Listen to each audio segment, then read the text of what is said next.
पड़ोसन की बेटी का नाम दुआ है, कभी राह चलते दुआ सलाम होती है, तो वो पूछती है बेटा कैसे हो, मैं बस इतना ही कहता हूँ आंटी आपकी दुआ चाहिए।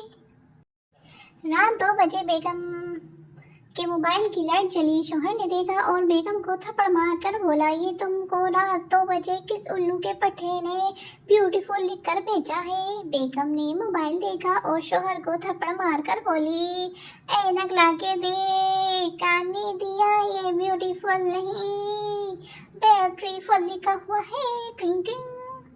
शौहर बेडरूम में बैठा लैपटॉप पर काम कर रहा था। पास ही बेड पर आराम से लेटी हुई बीवी मोबाइल में मशगूल थी। अचानक शौहर के मोबाइल पर व्हाट्सएप पर मैसेज की रिंगटोन बजी, जो कि फ्रिज के ऊपर चार्जिंग पर लगा था। शौहर झपट मोबाइल के पास पहुंचा और चेक किया तो इस पर बीवी का मैसेज था, आते हुए फ्रिज से पानी का बोतल उठाते लाना। एक लड़की एक मेडिकल स्टोर के बाहर खड़ी स्टोर में रश कम होने का इंतजार कर रही थी। इसके चेहरे पर शर्म के साथ बेचैनी व तज़्बज़ब के जज्बात साफ झलक रहे थे। काफी देर बाद जब मेडिकल स्टोर से रश खत्म हो गया तो वो घबराती शर्माती अंदर दाखिल हुए और अपने कांपते हाथों से अपने पर्स से एक पर्ची निकाल कर सामने रखी और शर्माते हुए बोली, मैं एक स्कूल टीचर हूँ, मेरी एक डॉक्टर से शादी तय हुई है, आज इनका पहला खत आया है, क्या आप पढ़कर सुना देंगे कि क्या लिखा है। एक लड़का अपनी गर्लफ्रेंड को फोन करता है, लेकिन लड़की का बाप फोन उठा लेता है। बाप, हेलो कौन बोल रहा है। लड़का, हेलो सर, मैं फहद मुस्तफ़ा बात कर रहा हूँ। जी तो पाकिस्तान से, आपकी बेटी की फ्रेंड मेरे सामने बैठी है और एक सवाल के जवाब में इनकी हेल्प चाहती है। बाप बहुत पुरजोश होकर फोन बेटी को दे देता है।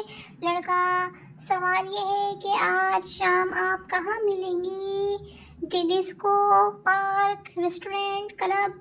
लड़की, ऑप्शन ए पार्क। लड़का, सही जवाब, तालियां। लड़की, मेरे पास आईफोन है, गाड़ी है, बंगला है, दौलत है, शोहरत है, तुम्हारे पास क्या है। गुज्जर, मेरे पास खोती है, मुझ है, गाँव है, बकरियां है और 2 पेड़ हुई है। अमेरिका, हमारे कुत्ते फुटबॉल खेलते हैं। जापान, हमारी मछलियाँ डांस करती हैं। चीन, हमारे हाथी साइकिल चलाते हैं। पाकिस्तान, हमारे गधे मुल्क चलाते हैं। ट्रिंग ट्रिंग। वकील, तलाक करवाने के 10,000 रुपये लूँगा। शौहर, पागल हो गए हो क्या, मौलवी ने तो 1,000 रुपये में शादी करवा दी थी। वकील, देख लिया ना सस्ते काम का नतीजा। लड़की, मैं अपनी दादी से बहुत तंग थी, जब भी किसी की शादी होती वो मेरे गाल खींच कर कहती, अब तुम्हारी बारी है। फिर मैं भी ने इनकी ये आदत खत्म कर दी। दोस्त हो कैसे। लड़की, जब भी किसी का इंतकाल हो जाता तो मैं भी इनके गाल खींच कर कहती, दादी अब तुम्हारी बारी है। एक लड़का पार्टी में लड़की को देखता जा रहा था। लड़की पास आई और बोली, मेरे एक हाथ में प्लेट है और एक हाथ में गिलास, क्या आप मेरे चेहरे से एक चीज हटा देंगे। लड़का खुशी से, जी जी क्यों नहीं, बोले क्या हटाना है। लड़की, अपनी मनहूस नजरें।